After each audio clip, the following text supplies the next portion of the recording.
जी जिनेंद्र। मेरा नाम हर्ष मनोज जी कोठारी है। मेरे दादा का नाम शांतिलाल जी कोठारी है। मेरी आयु 13 वर्ष की है। आप सभी का स्वागत है जैन धर्म की प्राचीन कथाएं में। और आज मैं आपको भगवान बाहुबली की कथा बोलने जा रहा हूँ। भगवान बाहुबली एक बहुत शूरवीर योद्धा और तपस्वी थे। तो आइए जानते हैं भगवान बाहुबली की कथा। प्रथम तीर्थाधिपति भगवान श्री ऋषभ देव के पिता नाभिर राज और उनकी माता मरुदेवी थी। माता मरुदेवी ने प्रभु के जन्म के समय 14 स्वप्न देखे थे और फिर कुछ समय बाद वो गर्भवती हुई और कुछ समय बाद भगवान ऋषभ देव का जन्म हुआ और इंद्र ने मेरु शिखर के पर्वत पर उनका जन्म मनाया। कुछ समय बाद वो बहुत बड़े हो गए और उनका विवाह सुनंदा और सुमंगला के साथ हुआ और उनको अयोध्या का राजा बना दिया गया। भगवान ऋषभ देव के पुत्रों के बारे में मैं बोल रहा हूँ। भगवान ऋषभ देव के पुत्र थे बाहुबली, भरत, सुनंदा, ब्राही, गुणसेन आदि। तो सुनंदा ने बाहुबली, सुंदरी और आदि 99 पुत्रों को जन्म दिया और सुमंगला ने भरत और ब्राही को जन्म दिया और फिर भगवान बाहुबली का भी जन्म हुआ और फिर कुछ समय बाद भगवान बाहुबली बड़े हुए। तो भगवान बाहुबली और भरत दोनों अच्छे भाई थे और राजा ऋषभ देव को एक विचार आया कि जिसका जन्म होगा उसकी मृत्यु निश्चित है। इसलिए इस विचार के कारण वो वैराग्य हो गए और चैत्रवेदी आठम के दिन उनकी दीक्षा हुई। दीक्षा के समय उन्होंने अपने माता पिता की आज्ञा ली और अपने बड़े पुत्र भरत को अयोध्या का राजा बनाया और अपने छोटे पुत्र बाहुबली को बोधनपुर का राजा बनाया और अन्य बेटों को दूसरे शहर का राजा बनाया। और फिर भगवान ऋषभ देव जब चक्रवर्ती सम्राट ऋषभ देव ने तपस्या प्रारंभ की और उन्होंने वैराग्य ले लिया, तो चक्रवर्ती सम्राट ऋषभ देव के पुत्र बाहुबली और भरत को तीनों अच्छी खबर मिली। पहली अच्छी खबर मिली कि भगवान ऋषभ देव को केवल ज्ञान प्राप्त हो गया है। राजा भरत को यह समाचार मिली कि राजा ऋषभ देव को केवल ज्ञान प्राप्त हो गया है। और दूसरी अच्छी खबर कि उनके आयुध्यशाला में एक चक्र आया है। वो इतना बड़ा और शक्तिशाली चक्र है जिसके पास भी आता है उसे चक्रवर्ती कहते हैं। भरत महाराजा के पास वो चक्र था, इसलिए उसका नाम पड़ गया भरत चक्रवर्ती। और तीसरी कि उनके यहाँ एक पुत्र जन्म हुआ है। कुछ समय बाद एक बार राजा भरत चक्रवर्ती बनने के बाद सभी राजा उनके शरण में आने लगे और फिर वो विजय के लिए उनको विजय प्राप्त होने लगी। पर एक ऐसा भी राज्य था जो भरत को राजा नहीं मानता था। उनके सबसे छोटे पुत्र बाहुबली, मेरा मतलब उनके सबसे छोटे भाई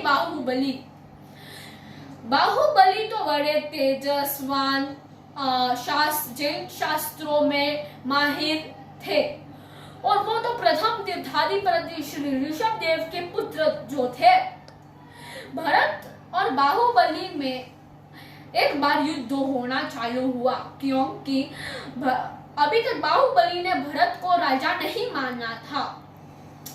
इसीलिए भरत को पता चला कि बाहुबली ने उसको राजा नहीं माना, इसीलिए वो निराश हो गया। उसने अपने दूत को बाहुबली के पास भेजा और कहा कि जाकर बाहुबली से कहो कि वो अपना राज्य भरत को सौंप दे और वो भरत के भरत के उनके शरण में जाए, शरण में जाकर काम करे, क्योंकि सभी राजा उनके शरण में चले गए थे पर बाहुबली ही नहीं गए थे, इसीलिए वो दूत गए। तो बाहुबली ने कहा नहीं, मैं अपना राज्य भरत को नहीं सौंपूंगा, क्योंकि मेरे पिता श्री भगवान ऋषभ देव ने तो सभी को राज्य पाठ बराबर दिया है और मैं अपना राज्य क्यों दूं।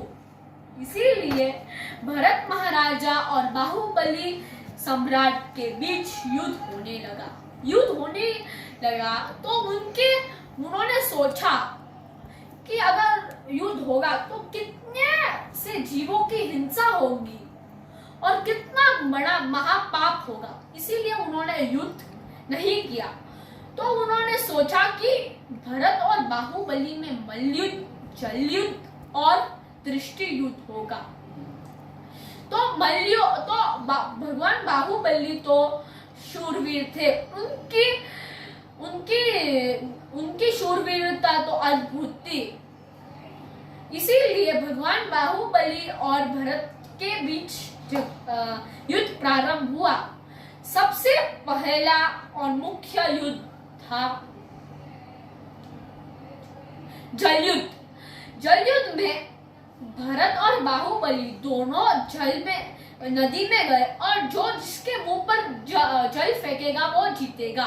और भगवान बाहुबली जलयुद्ध में भी जीत गए, दृष्टि युद्ध में भी जीत गए और सबसे मुख्य और आखिरी युद्ध मल्लयुद्ध में भी जीत गए। तो भरत महाराजा को बहुत गुस्सा आया, वो क्रोध से उठे और उन्होंने अपना दिव्य चक्र रत्न बाहुबली की ओर प्रकट कर दिया।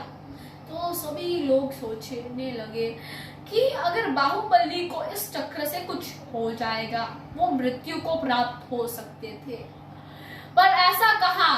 आप सभी को तो पता ही है भगवान बाहुबली, ये प्रतिमा देखिए, भगवान बाहुबली तो शूरवीर और अद्भुत राजा थे। भगवान बाहुबली जीत गए, वो सारे युद्ध में सक्षम थे। तो युद्ध जीतने के बाद भरत महाराजा ने उन पर दिव्य चक्र रत्न चला दिया। ये दिव्य चक्र रत्न चलाने पर वो भगवान बाहुबली की प्रदक्षिणा दे रहा था। क्यों? क्योंकि भगवान बाहुबली सिद्ध जो बनने वाले हैं। फिर भगवान बाहुबली को विचार आया कि इस साम्राज्य के लिए, इस धन के लिए हम दोनों प्रिय भाइयों में झगड़ा हो गया। तो बाहुबली ने दीक्षा ग्रहण कर ली। दीक्षा ग्रहण करके बाहुबली अपने एक साल तक अपने पैरों पर खड़े हो गए और उन्होंने एक साल तक ऐसे आंखें बंद करके तपस्या की। उनकी तपस्या तो रंग लाई और वो सिद्ध बन गए। आज से हजारों वर्ष पूर्व ये मूर्ति बनाई गई थी।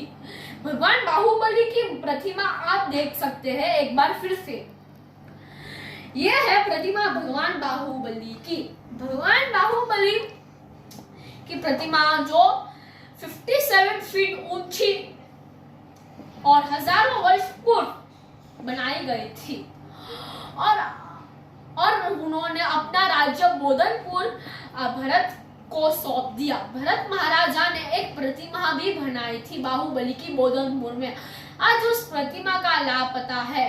ये सुना गया है कि वो प्रतिमा आज लापता है। इसीलिए और भगवान बाहुबली की ये मूर्ति 57 फीट ऊंची है। ये विश्व में सबसे अच्छी मूर्तियों में से एक है। इस मूर्ति को हम सभी टीम का नमन करते हैं। जय हो भगवान बाहुबली का, जय हो भगवान बाहुबली का। और उन्होंने कैलाश पर्वत पर मोक्ष प्राप्त कर लिया था और वो बन गए सिद्ध।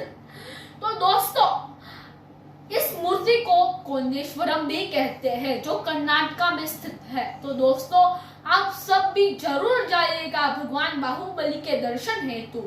और दोस्तों, इस वीडियो को बनाने के लिए मैं हर्ष कोठारी और योगदानी जैनम कोठारी भी है। और दोस्तों, अगर आपको हमारे जैन धर्म की प्राचीन कथाएं इस चैनल को अगर अच्छी लगी तो अच्छा लगा तो लाइक कर दीजिए और अच्छा नहीं लगा तो डिसलाइक कर दीजिए। और दोस्तों हो सके तो ये कहानी इतनी शेयर कर दीजिए कि भगवान बाहुबली की जय जयकार हो। जय भगवान बाहुबली, जय भगवान आदिनाथ।